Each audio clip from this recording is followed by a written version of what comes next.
ई bank of Manila हवे। ई एकर बाहरी हिस्सा। हमार हर बात ध्यान से सुनी हा। ई खबर पक्का बा कि बैंक ऑफ मनीला के तिजोरी में 5 करोड़ रुपया बा। तू तीनों ही काम जितना जल्दी हो सके करके वापस आवा। बैंक के बाहरा एक वॉचमैन रहेला और शायद अंदर भी एक। हमें ही ई जगह तुहार इंतजार करब। काम हो गईला पर हमने रकम आपस में बांट लिहल जाई। Yes boss. चला, ऑल द बेस्ट।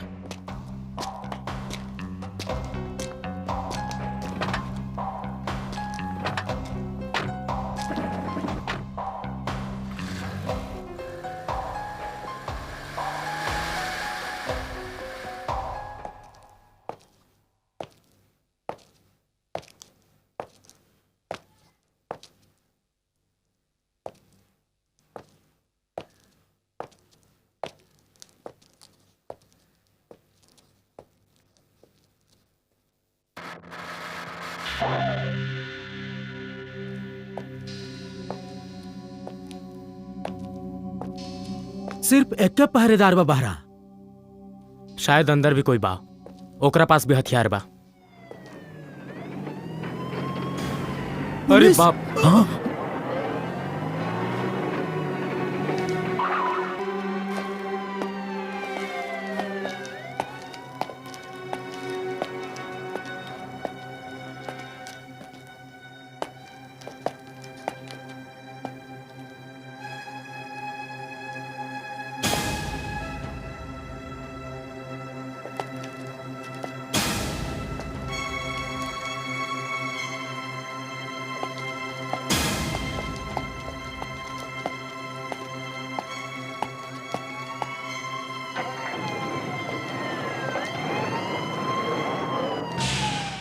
पुलिस की गाड़ी तो चल गई। पता ना फिर वापस आ जाए। ना, पुलिस की गाड़ी अब वापस ना आई। यह मौका बा जल्दी से काम करके निकले के। एगो काम कर जाओ, तू लोग एजे बैठ के नजर रख लो। हम दोनों काम करके आओ तनी जा। ओके ओके।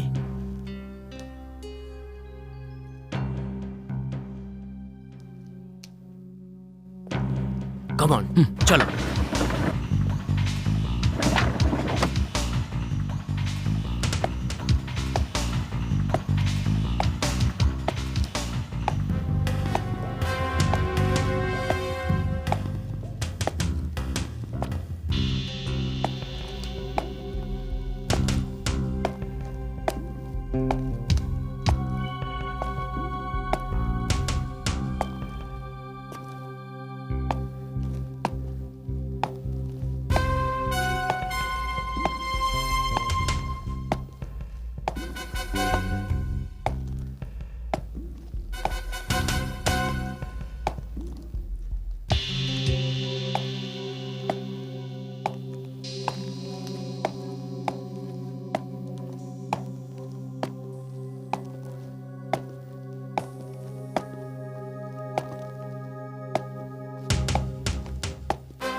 कहाँ से आवत बड़ा? मेट्रो से फिल्म देख के आवत है। लाइसेंस दिखावा। ली सर।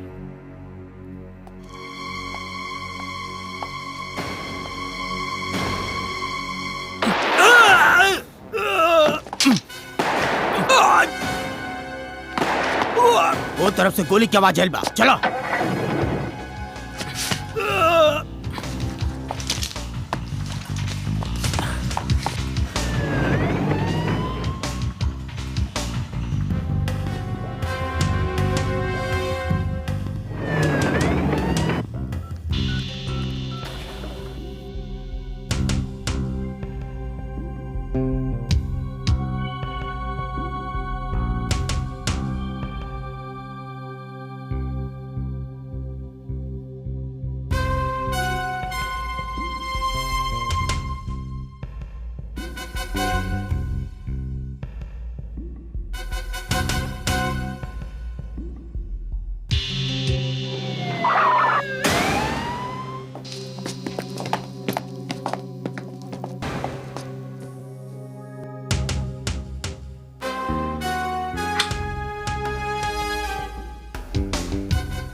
तू लोग अंदर जा, हम वहां देखा तानी।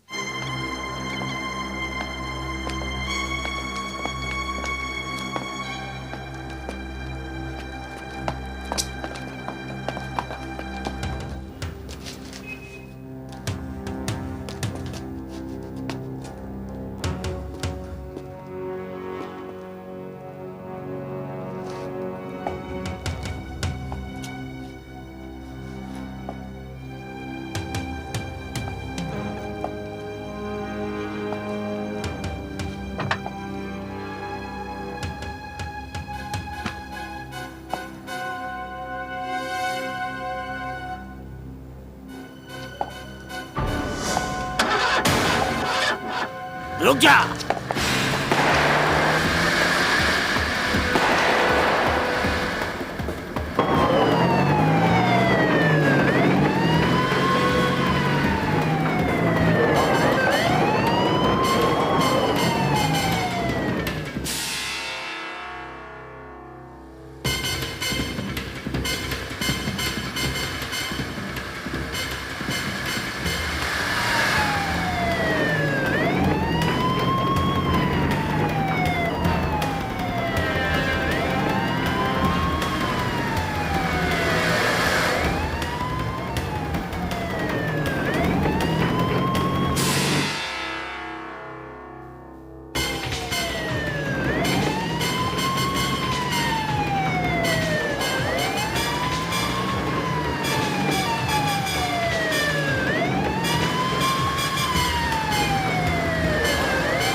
रुका रुका, गाड़ी पीछे ला जल्दी।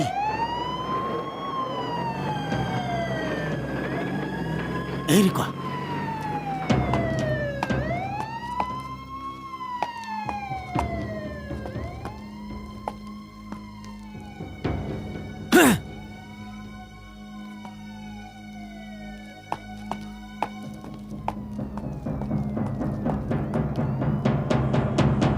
लगा तो भाग गए, चल जल्दी।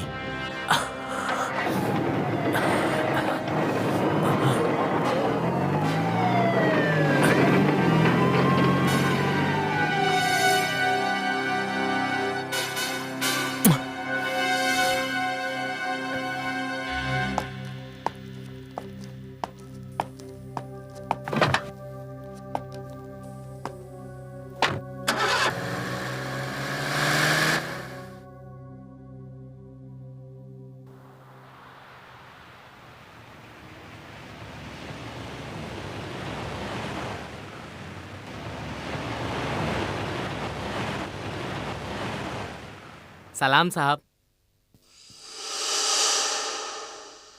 थैंक यू साहब।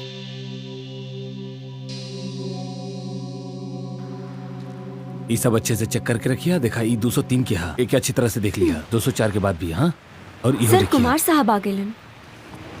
कुमार साहब?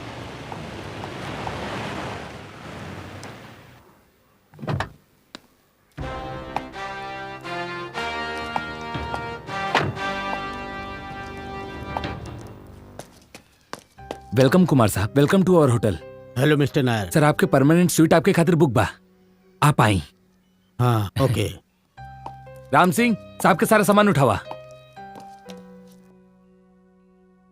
कुमार साहब, कुमार साहब, आपके कहे के मुताबिक हम स्टेट एजेंट खुदा बख्श के आपके आवे के इत्तला कर दिले बानी। इस शहर में जितना भी बड़ा सौदा होकेला ना, ओके करावे वाला एके भरोसेमंद आदमी बा, और ऊ बा खुदा बख्श। ठीक है तो कर ऑफिस के पता दे दो हमके। पता का है कुमार साहब? वो खुदे यही जा जाई, आपके वही जाए के कोनो जरूरत नहीं है सर। ना मिस्टर नायर, हर काम अपन जगह पे ही अच्छा लगेला, और फिर अपन सारा के सारा ऑफिस लेके यहाँ होटल में तो ना आ सकेला ना। हम खुद जाए ओकरा पास, ताकि ये टाउन के सारा प्रॉपर्टी के बारे में तफसील से जानकारी हासिल कर सकी। Am I right? You are perfectly alright sir. हम ओके फोन पे इत्तला कर देता नहीं कि आप खुदे होकर ऑफिस चाहिए। 1 मिनट। जी सर।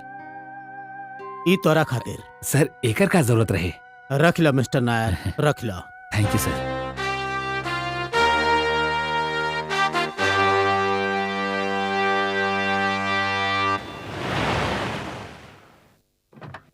आई आई कुमार साहब, आई, तशरीफ रखी। कहीं का खिदमत कर सकता नहीं हम आपके? जी ना शुक्रिया, रहुआ तो हमारे यहाँ आलिया का मकसद जाने ली। जी हाँ कुमार साहब, नायर साहब आपके बारे में हमके सब कुछ बता देले बाड़े। वैसे ही हमार छोटा सा टाउन में काफी ज्यादा फार्म हाउस और बंगलोज बाड़े। जी ना, हमरा सिर्फ बंगला में ही इंटरेस्ट बा। ठीक बा, तो हम आपके जितना भी बंगलोज फॉर सेल हमरा लगे बा, हम उस सबके लेआउट्स आपके दिखावता नहीं। गुलशन विला, शेफ मंजिल,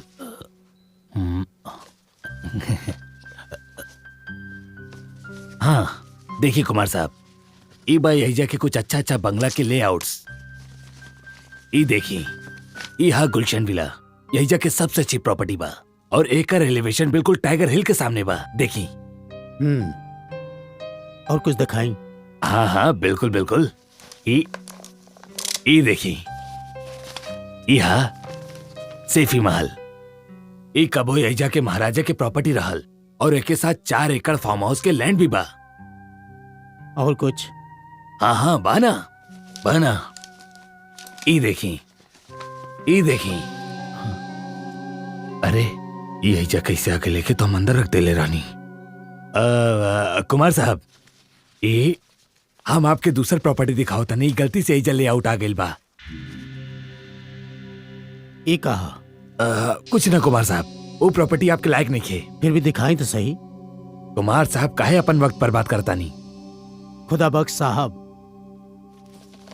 पसंद नापसंद के फैसला तो देखला के बाद कल जा सकेला।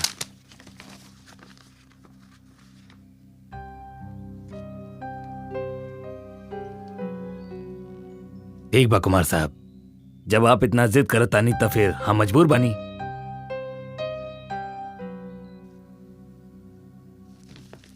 वाह, ई भइल न कुछ बात। खुदा बख्श साहब, ई वाला बात तो और कोनो बंगला में नहीं खे।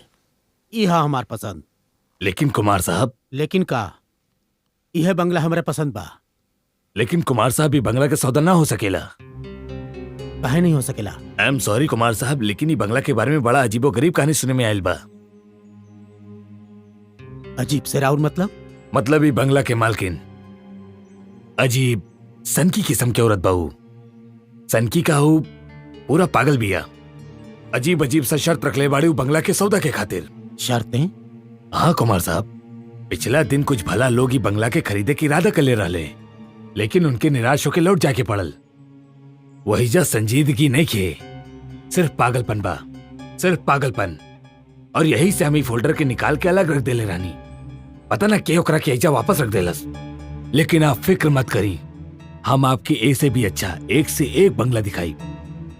ना खुदा बख्श साहब, ई बंगला में न जाने कौन सा कशिश बा। एकरे अलावा और कुछ देखे कि जी ना चाहत बा।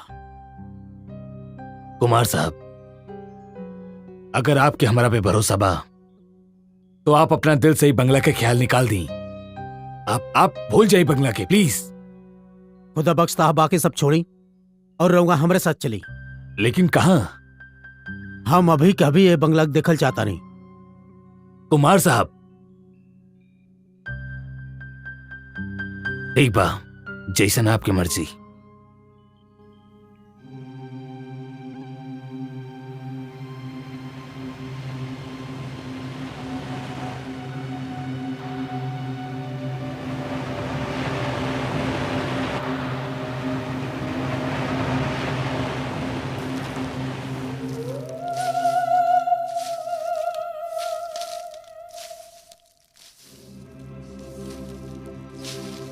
कुमार साहब, ये वो बंगला बा जेके आप दिखल चाहत रानी।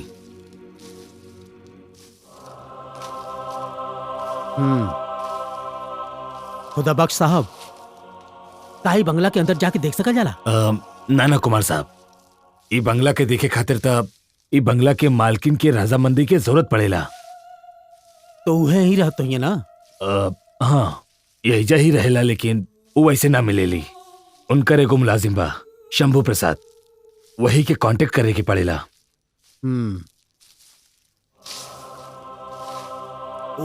वो आदमी जो झाड़ू लगावत बा, उससे बात कर जाओ। ना कुमार साहब, वो ऐसे ना मिलेला। उनके फोन करे के पड़ेला, फिर वो खुदे आके मिले ले। ओके बाद आगे के प्रोग्राम तय होकेला। तो फोन करके पता कर लें। कुमार साहब, हम ऑफिस जाके ओके फोन कर देहब और आपकी मुलाकात भी मुकम्मल करवा देहब, लेकिन हम ही बातचीत में शरीक ना होकर। एकर वजह? आई एम सॉरी कुमार साहब, इससे ज्यादा हम आपके कुछ ना कर सके नहीं। होटल चली?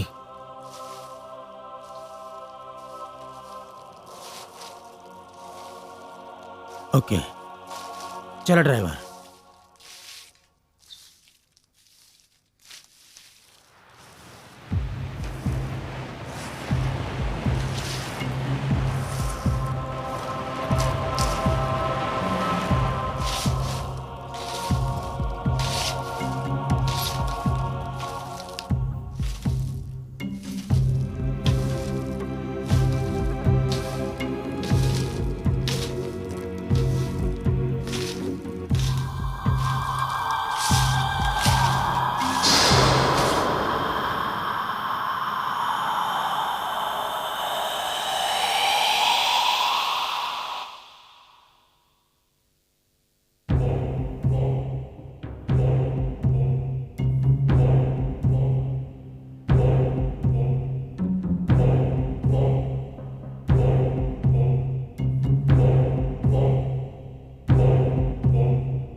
कहीं का बात बा?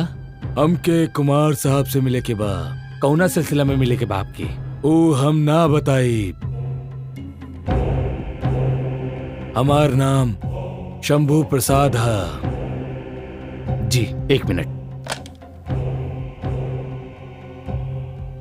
गुड मॉर्निंग कुमार साहब जी। कौन शंभू प्रसाद जी आपसे मिलल चाहता रहे? जी जी, आप कुमार साहब से मिल सकेले।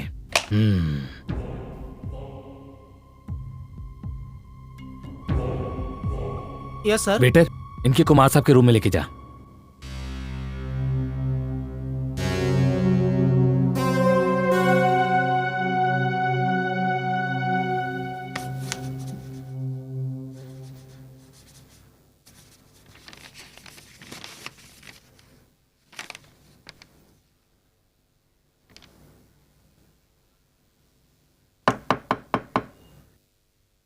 कम in. Good morning sir. Good morning. आई।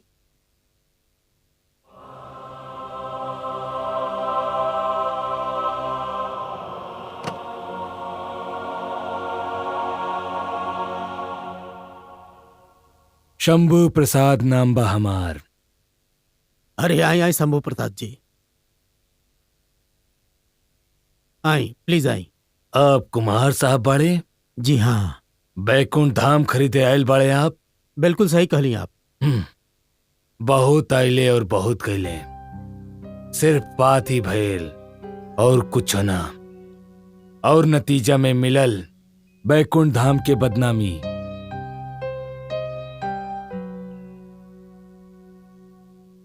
लेकिन हम बात करें ना, बंगला खरीदे आयल बानी। हमनी के शर्त सुनी है तो आप भी उहे करी हैं जौन आपसे पहले और लोग कैले बाड़े। आप गलत समझता नहीं। अगर सचमुच बैकुंठ धाम खरीदल चाहता रहे तो आपके 1 करोड़ देवे के पड़ी। 1 करोड़? लेकिन उक बंगला की कीमत तो 30-35 लाख से ज्यादा ना बा। ठीक है, आप 40 ले ली। हमने कीमत कम ना करब। आप बैकुंठ धाम ना खरीद सकेले। लेकिन सुनी तो। का सुनी? नमक तेल के भाव की तरह मोल करे वाले हमार मालकिन के बैकुंठ धाम ना खरीद सकेले। आप हमार समय नष्ट कैले बाड़े।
कौन? जी हम कुमार बोलता नहीं। हाँ कुमार साहब, कहीं फिर से काहे फोन कैले? हम के आपके बंगला की कीमत 1 करोड़ मंजूर बा। सुन लेनी हम। का हम आपके मालकिन से मिल सके नहीं? लेकिन एगो और शर्त बा हमार। जी कहीं? मालकिन से मिले से पहले आपके बतौर पेशगी 25 लाख रुपया देवे के पड़ी। ठीक है, हमरा की हो मंजूर बा। तब फिर ठीक बा, कल शाम के पेशगी के साथ आ जाई। मालकिन से मिलवा दे अब। जी।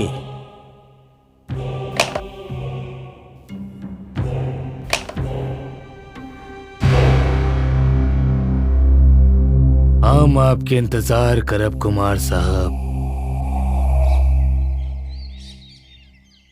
कुमार साहब, आप जोन 25 लाख की रकम मंगोले रहले ना, वो बैंक से आ गई बा। Thank you mister Nair. You are welcome sir. Kumar साहब, हम आपसे एक बार फिर दरख्वास्त करता नहीं, आप ही सौदा मत करी। देखिए, आप हमरा के ब्रोकरेज तो दी ही, लेकिन फिर भी हम आपके बार बार मना करता नहीं, काहे कि ये लोग गलत पड़े, इनसे उलझल ठीक नहीं खे। इस सौदा आपके घाटे के सौदा पड़ी। खुदा बख्श साहब, दुनिया देखले बानी हम, बिजनेस करेनी हम, और हम आज तक कोनो घाटक सौदा ना कैनी, हमेशा फायदे के ही सौदा कैनी। ताज्जुब बा कुमार साहब, 30 लाख के जायदाद के आप 1 करोड़ रुपया देके खरीदता नहीं, कई फायदे के सौदा बा। चीज अगर पसंद आ जाए तो ओकर कीमत ना देखल जाला। जैसन आपकी मर्जी कुमार साहब, वैसे आप बड़ लोगन के बात ही कुछ और होकेला।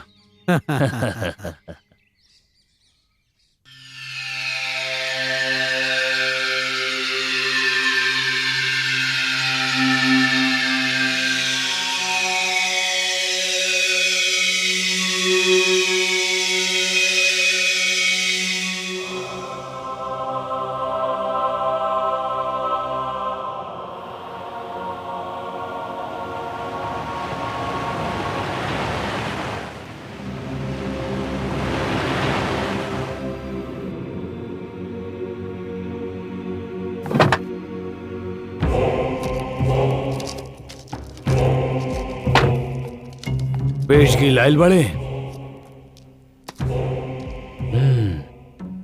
अंदर मालकिन आपके इंतजार कर रहल बानी, जाई।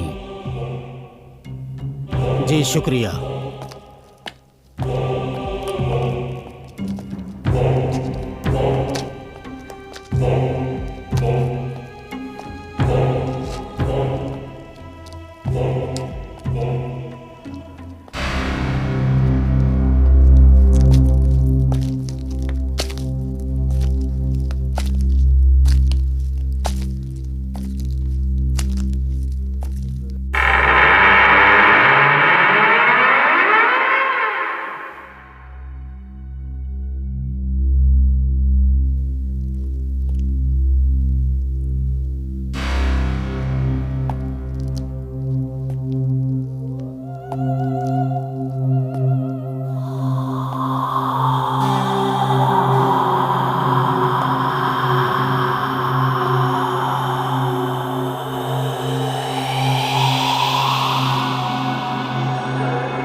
कुमार साहब,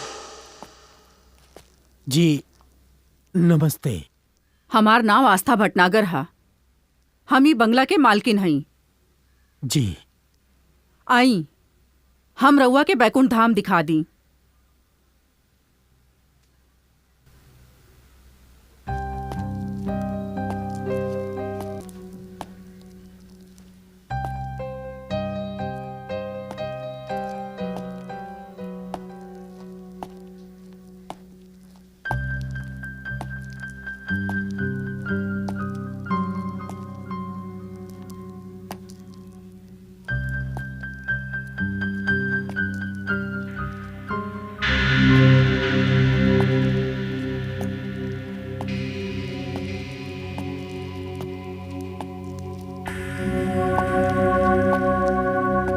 कुमार साहब, एगो बात पूछी रउआ से। जरूर पूछी। ई बंगला देखले बिना ही रउआ 25 लाख पेशगी दे चुकल बाड़े। ई सौदा पर रउआ के कौनो अफसोस तना हो रहल? जी ना, बिल्कुल ना। ई सौदा हम बंगला देखले से पहले कैले रहनी, लेकिन अभी बंगला के देखला के बाद ऐसा लगा था कि अगर आप हमसे 1 करोड़ के बदला 1.5 करोड़ भी मांगती तो हम देने में संकोच ना करती। अच्छा, तय करी मतलब भइल की ई सौदा में हम 50 लाख के घाटा उठौनी। जी घबराई मत, एक बेर जोन सौदा हो गईल उ हो गईल। समझ ली एग्रीमेंट तैयार बा। उमे हमके सिर्फ राउर नाम और रकम भरे के बा। सच पूछी तो पिछला 2 साल से हम ई बंगला के खरीदार के इंतजार करत रहनी। तो बस समझ ली कि आपका इंतजार अब खत्म हो गई। आप जब चाहिए एग्रीमेंट बनवा ली, हम बिल्कुल तैयार बानी। एक दिन और रउआ के इंतजार करे के पड़ी। कल रात रउआ के फिर यहाँ आवे के होखी। कल रउआ बाकी की रकम हमके दी है और हम ऊ एग्रीमेंट पर आपन दस्तखत कर देब। फिर रउआ के ई बंगला के पोजीशन मिल जाई।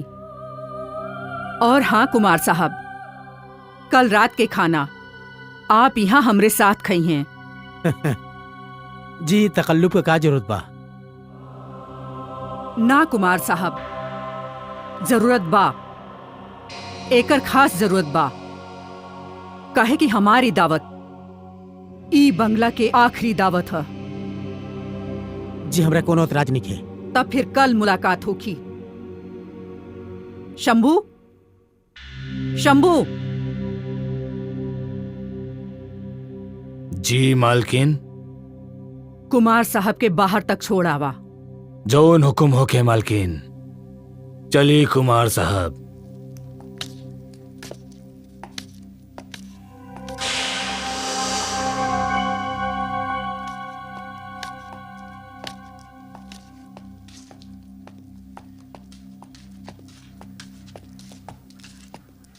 अच्छा शंभू जी,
मुबारक हो के कुमार साहब, बहुत बहुत मुबारक। मिस्टर नायर, पिछले 1.5 साल से हम आपके होटल में आवता नहीं, लेकिन एक बार हमरा आइले के मकसद पूरा भइल। हमरा के बहुत खुशी होत बा ये बंगला खरीदत। कुमार साहब, आपके खुशी में ही हमार खुशी बा। ये अलग बात बा कि आपके बंगला खरीदे से हमार होटल के नुकसान तो होबे करी, साथ में एगो कीमती मेहमान भी गवा दे हम। कुमार साहब, आज रात आपके डिनर हमार मैनेजमेंट की तरफ से बा। बस आप हमके अपन पसंद के डिशेस बता दी। नो मिस्टर नायर, आज रात का डिनर तो हम बैकुंठ धाम के मालकिन मिसेज आस्था भटनागर के साथ करत बानी। वहाँ हमारी स्पेशल दावत बा। Very strange. स्ट्रेंज का है? कुछ ना कुमार साहब, वो बंगला के मालकिन के बारे में कुछ लोग अजीब अजीब सा बात करेले। कुछ लोग तो एहिजे तक कहेले कि वो घर एगो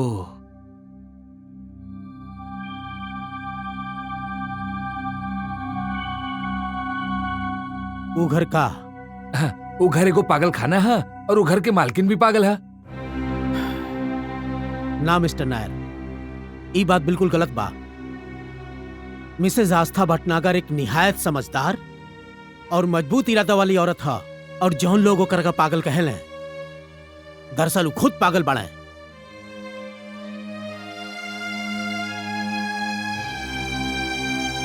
हाँ जी, वसीम साहब खुदा बख्श बोलता नहीं। भाई, हमार सौदा के 6 महीना हो गए, लेकिन अभी तक आप हमारे ब्रोकरेज ना पहुंचोले। जी अच्छा, हम आपसे बाद में बात करता नहीं। कुमार साहब, आई आई, आप इतला कैले होती तो हम खिदमत में हाजिर हो जाती। कहीं का सेवा करी हम आपके। बैठी ना, प्लीज बैठी। ई खुदा बख्श साहब। ई कहा कुमार साहब? खुद ही देख ली।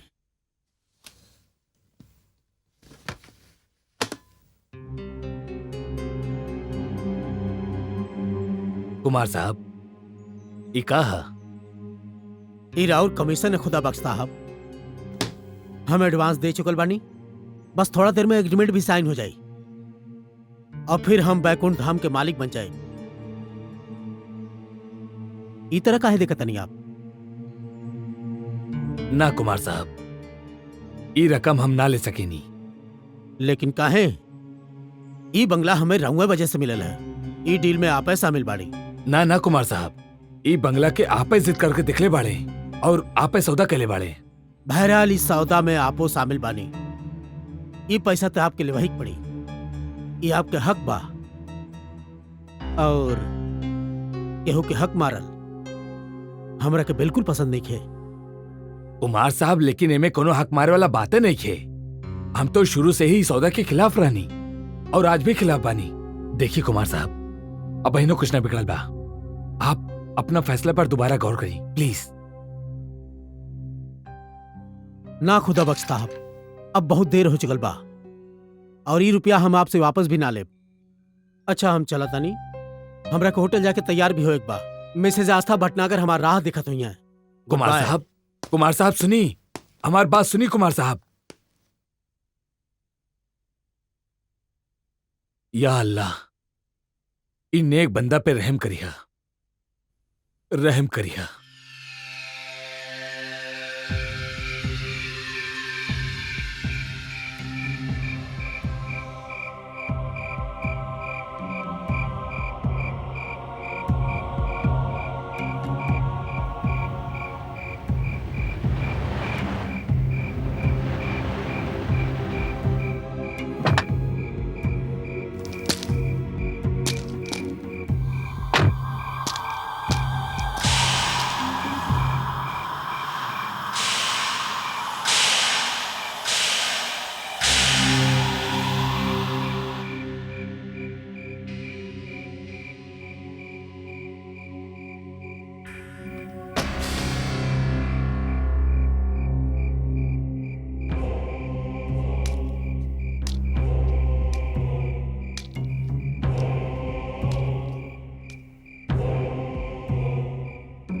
आई कुमार साहब, आई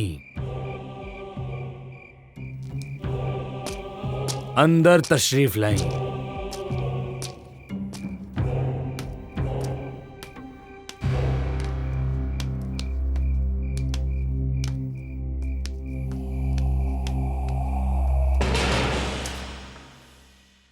घबराई ना कुमार साहब, अंदर जाई। मालकिन आपके इंतजार कर रहल बाड़ी।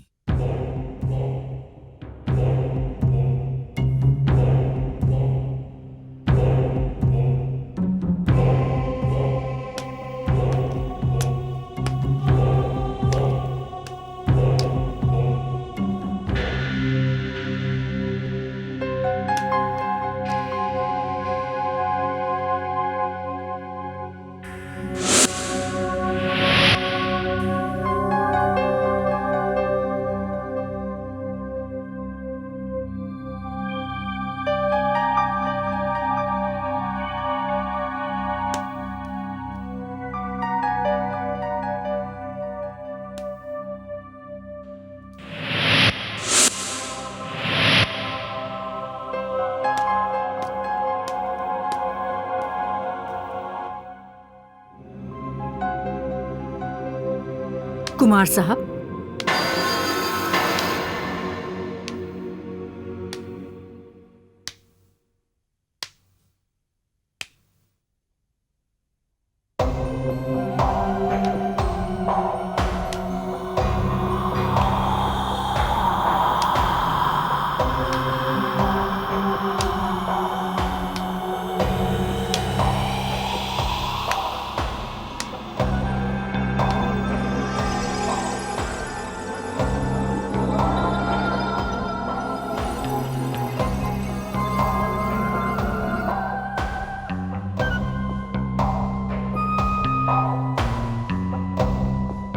ई तरह रउआ का देखा तानी कुमार साहब?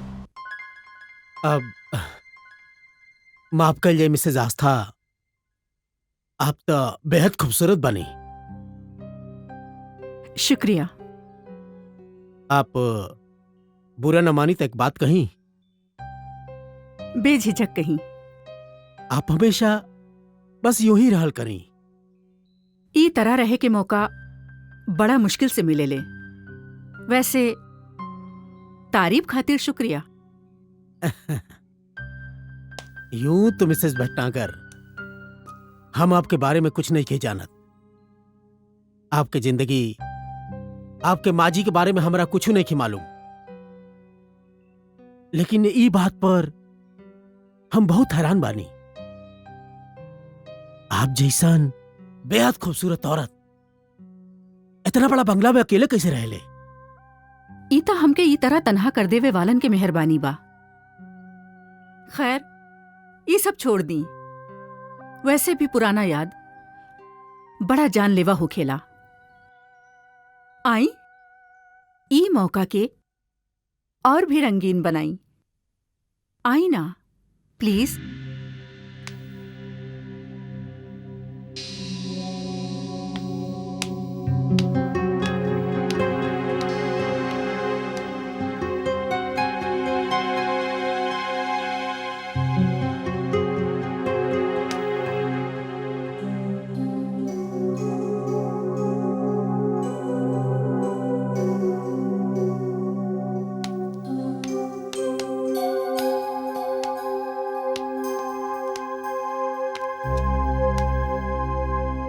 कुमार साहब, आई बैठी। Thank you. आप इतना सब कुछ बनवा ले बाड़ी कि हमरे समझ में नहीं आवा कि कहाँ शुरू करें। शरबत पी ना, ये घर के खास शरबत था। ये शरबत हमार पति के बहुत पसंद रहे। आपके पति? जी हाँ, हमार पति सतीश भटनागर अब ये दुनिया में नहीं खे। ओह, आई एम सॉरी। शरबत ली ही ना प्लीज।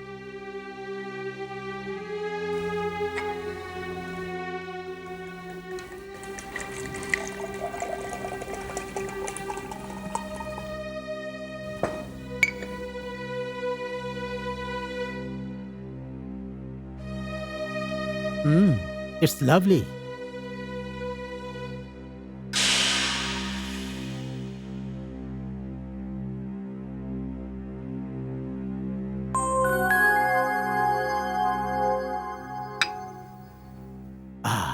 कैसन लागल? वाह, रूह खुश हो गई शरबत पी के। एग्रीमेंट तैयार बा, हम अभी लावतनी। अरे ना ना मिसेस भटनागर, एग्रीमेंट देखे के कोनो जरूरत नहीं थे। आप तो अपन बाकी रकम ले ली और हमरा के बताई कहाँ साइन करे के बा। इतना भी कहा जल्दी बा कुमार साहब? पहले कुछ खा ली प्लीज।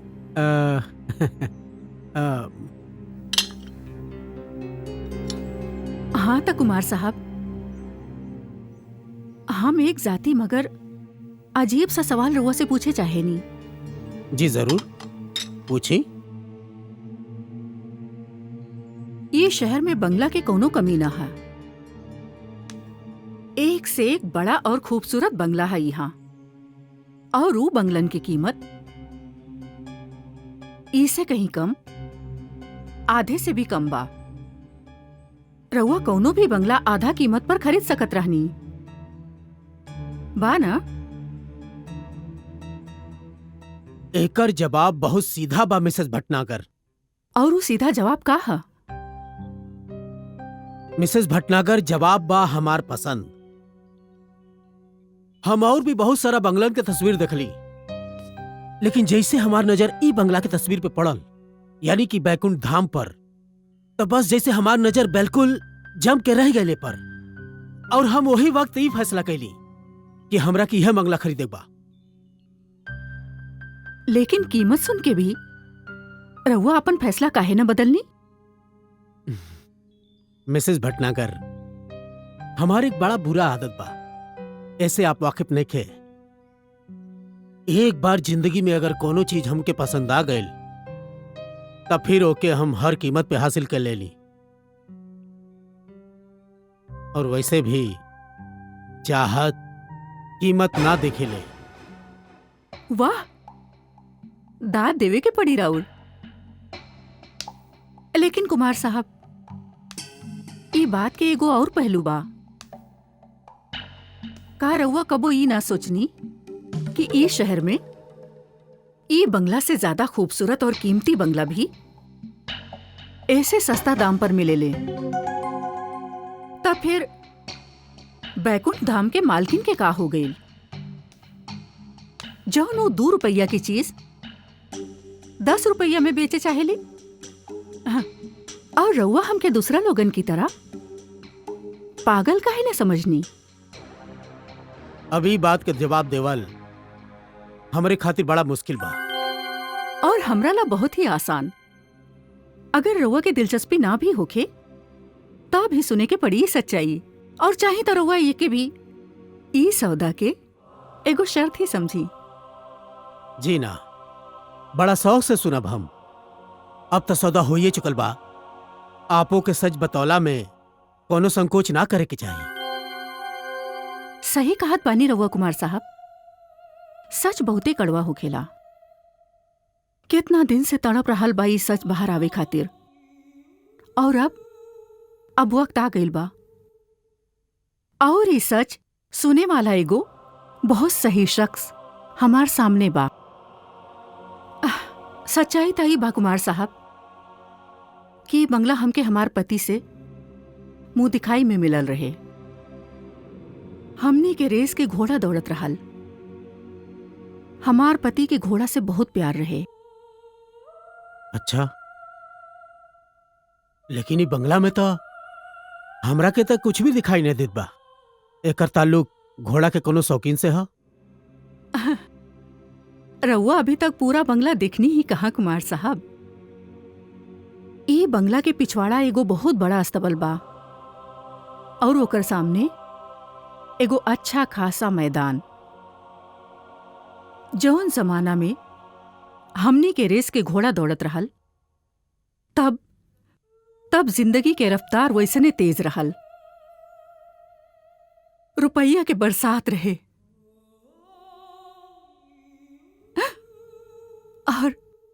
और ई घर में जिंदगी खुशी के झूला में झूलत रहली। हमार पति और हमने के बेटा सुधीर। आपके बेटा? हाँ, बड़ा प्यार से पल्ले रहनी हम ओके। मगर उहो भी अपन जिंदगी आपन पिता की तरह वही तरफ मोड़ देले रहल। रेस रेस और सिर्फ रेस।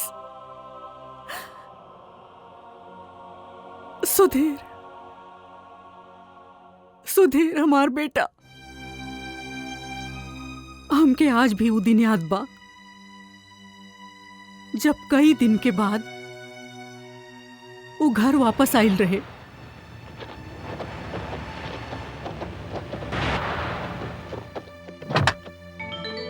माँ, हे मम्मा, अरे कहाँ बड़ू तू? हे मम्मी, माँ सुनो ना, बहुत अच्छा खबर बा। सुधीर, माँ एकरा के देखो ना। माँ देखो ना एक बार। माँ देखो ना। माँ जरा देखा एकरा। ये बहुत अच्छा न्यूज बा माँ, ये बहुत अच्छा न्यूज बा। ओफो, अब वो खबर पर ही जोर देत रहबा कि हमके कुछ बताई भी। तू जानत रू माँ, हमनी के फ्लाइंग रानी ना एक बार फिर रेस जीत लेली। सुधीर। हाँ माँ। हमार बेटा, आजकल हम देख रहल बानी कि तू अपन ध्यान पढ़ाई से हटा के रेस कोर्स में लगा देले बड़ा। अभी तक तहार पढ़ाई के उम्र बा बेटा। ओहो माँ, इंसान पढ़ लिख के का करी बतावा? पैसा ही तो कमाए के बा, और हमरा जितना पढ़े के रहे हम तो पढ़ लेनी। बताओ तो डैडी के पास कौन सा डिग्री बा, फिर भी वो का कुछ ना दिलन हमरा के। बा ना माँ? तू जानत रू माँ, ई भाग रहल घोड़ा के तेज रफ्तार न हमरा जिंदगी में बहुत आगे लाके खड़ा कर दिले मामा, बहुत आगे। बेटा, ए रफ्तार से हमके डर लगता। कुदरत के एगो कानून बा, हर तेज दौड़े वाला चीज कौनो ना कौनो मुकाम पे जाके थक जाले। जे के तू रफ्तार के नाम देले बाड़ा ओके हम जुआ कहेनी। जुआ जे आज तक केहू के भी ना भइल बेटा, केहू के भी ना भइल। ओहो माँ, आप भी बेकार के बात में। देखो, एकरा से पहले कि हम भूल जाई, हम अपन दोस्त के साथ 3-4 रोज खातिर बेंगलोर जाता नहीं। उहाँ भी रेस बा। हाँ माँ, वहां भी रेस बा, और ऊ रेस में हमनी के शहंशाह दौड़ रहल बा। शहंशाह तू जानता रू माँ, ई ऊ रेस ह जौन रेस पर लोग अपन पूरा जिंदगी की कमाई लगा देलन, ए पार या ओ पार।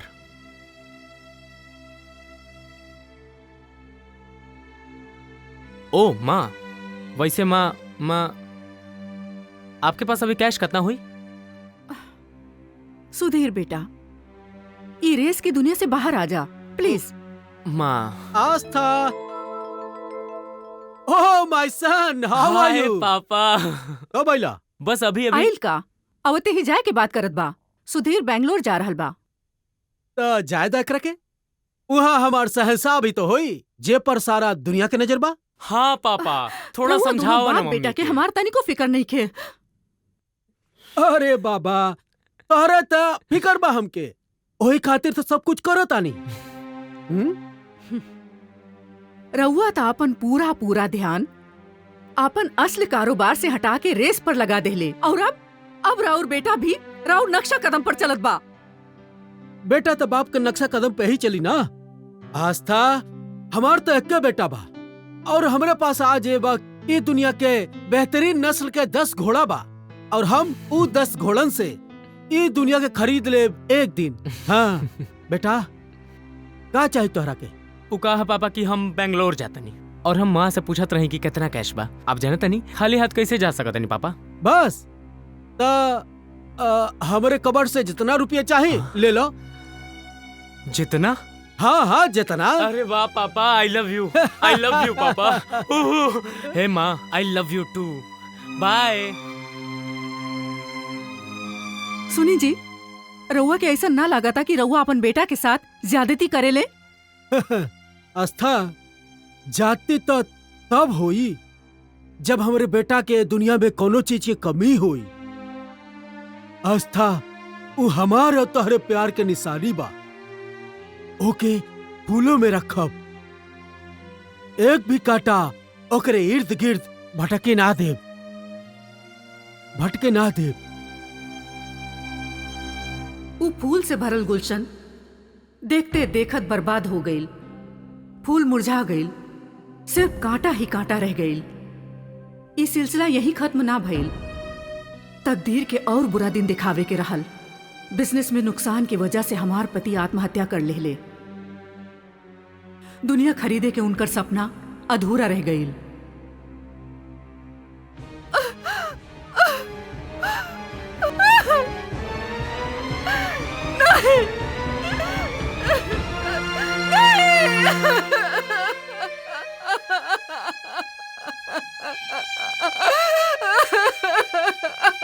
हमार पति के मौत के साथ साथ रफ्तार की यू दुनिया न जाने कहाँ चल गई। ओकरे बाद अगर हमरे पास कुछ बचल ताई बैकुंठ धाम। हम अपन दुख में दुखी रहनी, माली हालात भी अच्छा ना रहल, मगर हमार बेटा सुधीर के फिजूल खर्ची हमार मजबूरी के ना देख सकल। जे कुछ हमरा पास रहल ऊ तो खत्म हो गई। और हमार बदकिस्मती देखा, हमार बेटा धीरे धीरे अपन जरूरत पूरा करे खातिर गलत रास्ता पर चले लागल।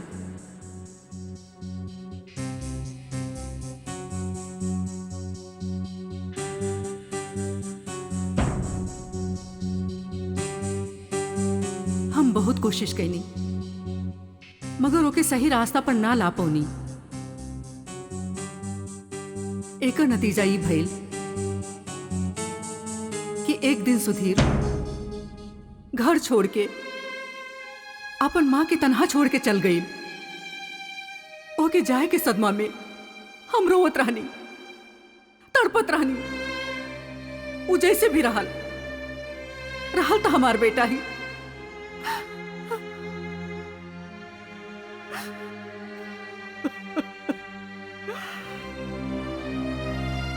बरसन तक हमके ओकर खबर न मिलल। हम मायूस हो चुकल रहनी, उम्मीद के दामन छोड़ देले रहनी। और फिर एक रात तेज हवा चले लागल,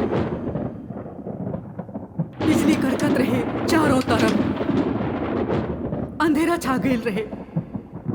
हम वो तेज हवा में घर के खिड़की और दरवाजा बंद करत रहनी।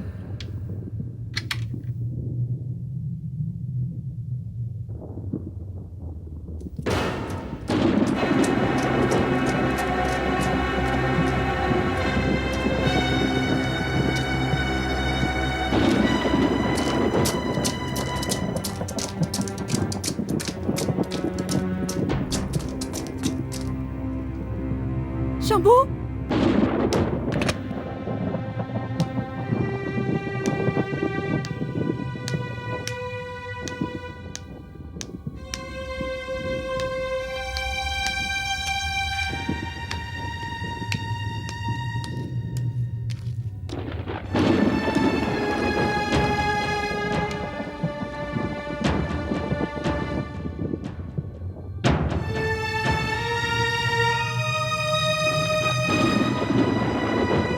शंभू, शंभू,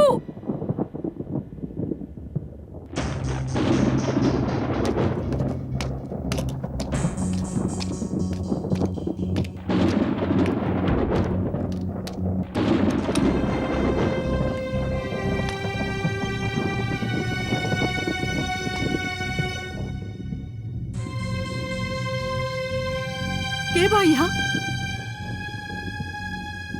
हमारे सामने काहे नहीं आवत? के हा तू? माँ, माँ चुप हो जा माँ। हम सुधीर हैं माँ, तो हर बेटा सुधीर। सुधीर, हाँ माँ। सुधीर, सुधीर, माँ, हमार बच्चा, माँ, हमार बच्चा। सुधीर, सुधीर, कहाँ चल गल रहा तू? और ई का हाल बना रख ली तू? हाँ माँ।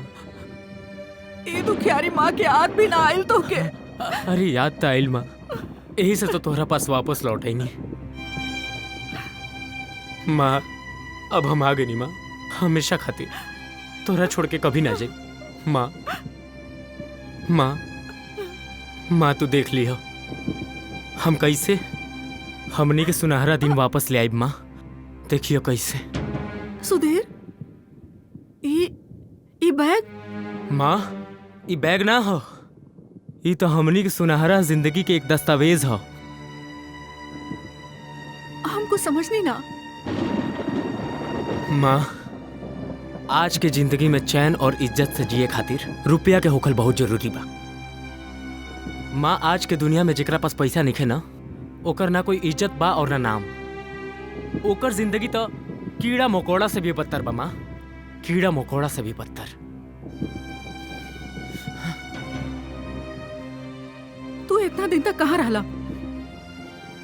तुम्हारी हालत देख के हमके ऐसा लगा था जैसे तुम और तू आउट हाउस में का करत रहला? कुछ ना माँ, कुछ ना, बस अब भूल जा जोन कुछ भी भइल ओकरा भूल जा माँ।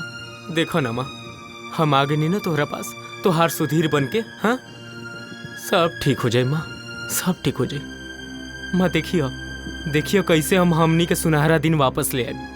हम सब कुछ सुधार देब। जाना तरु माँ, ये बैग में काबा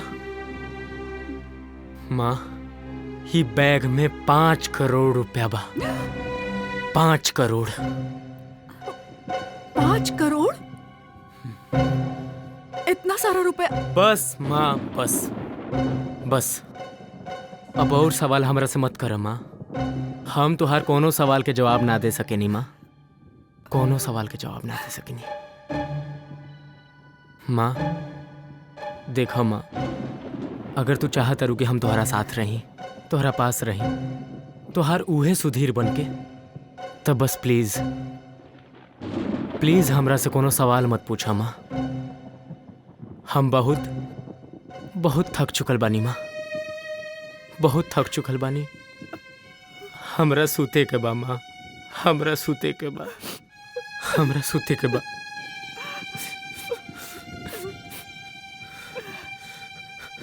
हाँ बेटा, चला आराम करा, चला।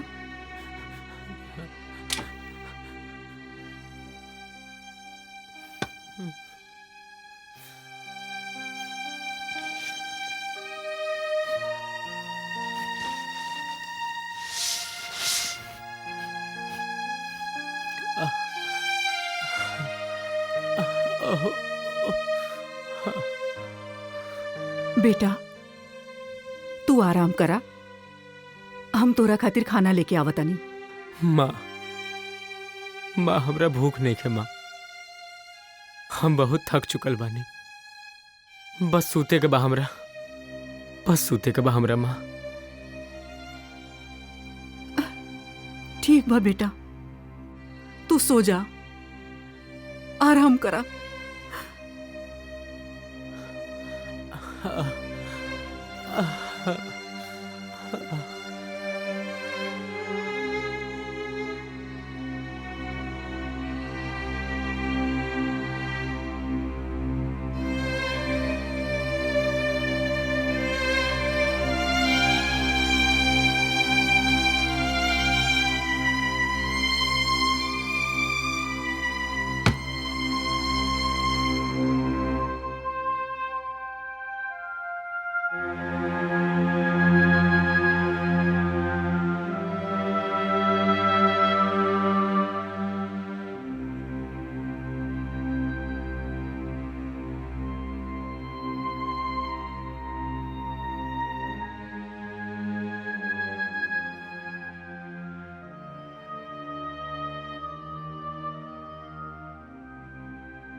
सुधीर, सुधीर, सुधीर, सुधीर, सुधीर, सुधीर,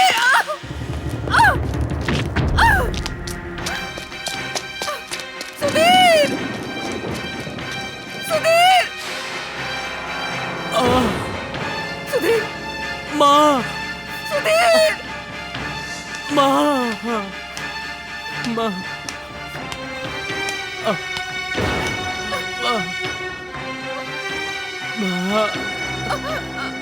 सुधीर, सुधीर, सुधीर, सुधीर बेटा, ये का भल तो के के रे हाल माँ, बताओ हमके। माँ, आई लव यू माँ। सुधीर, सुधीर, सुधीर, ना सुधीर, ना सुधीर, सुधीर।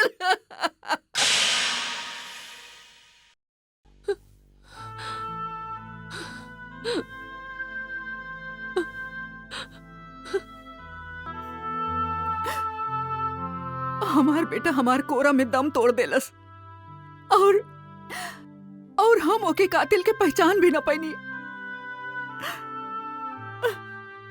हम अपन पति के गम से उबरल भी न रहनी कि अपन बेटा के गम में रो रो के पागल हो गए रहनी हम। जब होश ठिकाने आयल तब ये एहसास भइल कि हमार बेटा घर से भाग के बुरा लोगन के संगत में पड़ गए रहे और जे रुपया के बैग लेके लौटल रहल वही बैग के वजह से ओके कत्ल भइल।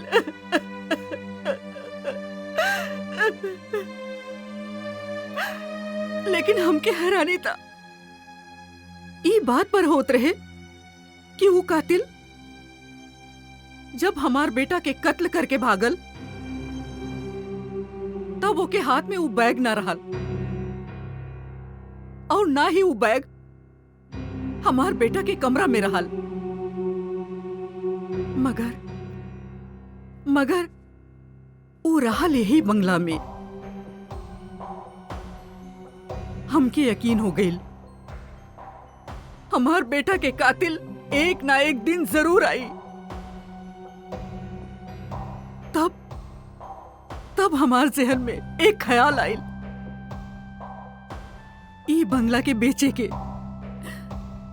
हम जानत रहनी कि हर खरीदार हमार बेटा के कातिल ना हो सकेला।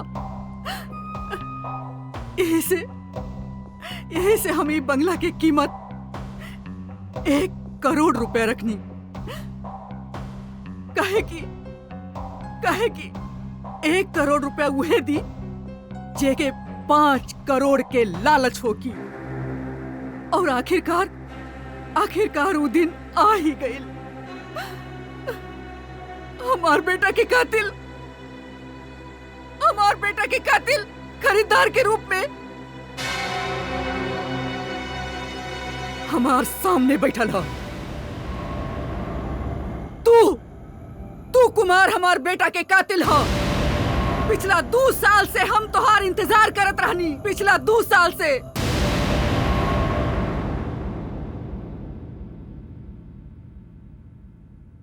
और अब तोर इंतजार खत्म हो गए। हाँ, हमारी है तोर बेटा के कातिल।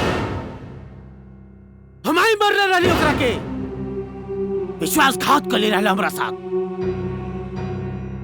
अपन जान जोखिम में डाल के बैंक डकैती के ले रही हमनी के। 2 साथी मारल गई रहना में, लेकिन तोर बेटा सारा रुपया लेकर वहां से भाग गए। और ओकर पीछा करत करत हम यहां तक आ गई नी। और हम ओकरा के जान से मार डालनी। और अब ते अपने बेटा के कातिल के पहचान गई ले। एक खातिर मजबूरन हमरा तोरा के वहीं पहुंचावे के होई जहां तोर बेटा के पहुंचौले रहने।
कुमार, इंसान जिंदगी में एक बार मरेला, बार बार ना। हमार मौत हमार बेटा के मरला के बाद ही हो चुकल रहे। अब हम आत्मा हैं। और तू आत्मा के ना मार सकेला। देख, आत्मा है। हम भटकत रहनी और हमके तब तक चैन न मिला जब तक हम अपन बेटा के कातिल के ढूंढ के ओके सजा न दे देती। रुपया के बैग वहां पड़ा था, जा ले जा।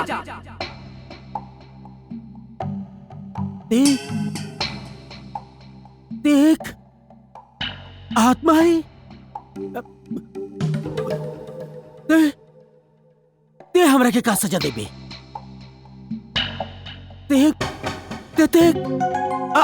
आत्मा है। ते तो बस यही भटकत रहबे। और हम ये बैग लेकर यहाँ से चल जेबे।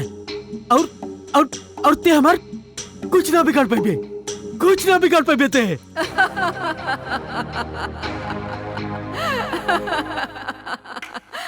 कुछ ना बिगाड़ सके नहीं हम। अरे तू यहाँ से बैग तक ना पहुँच पाई बा। ई घर से बाहर निकले के बाद तब भूल ही जा। काहे कि जोन शरबत तू अभी अभी पियले हा ऊ अपन रंग लाई। का? हाँ, तू जहर पियले हा। एगो मीठा और खतरनाक जहर पियले बड़ा तू।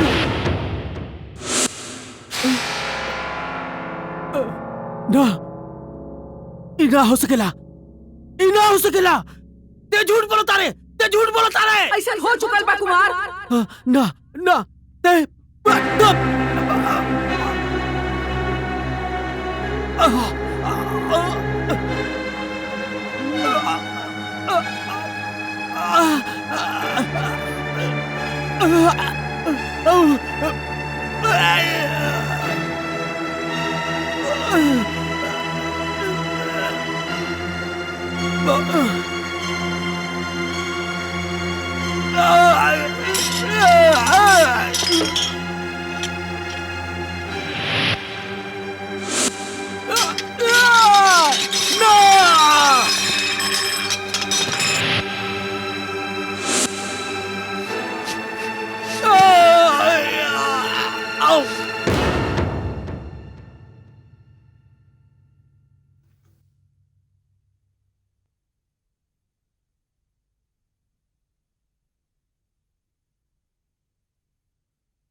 शंभू, शंभू,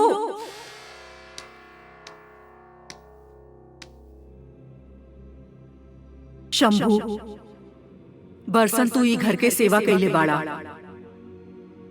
तहार वफादारी के वजह से आज हम अपन बेटा के कातिल के पहचान के ओके सजा दे पैनी। हमार आत्मा के आज चैन मिलल। आज हमार मुक्ति के दिन हा। जौना काम खातिर हम आज तक यहाँ रहनी आज वो पूरा हो गई। हम जात बानी शंभू, हम जात बानी।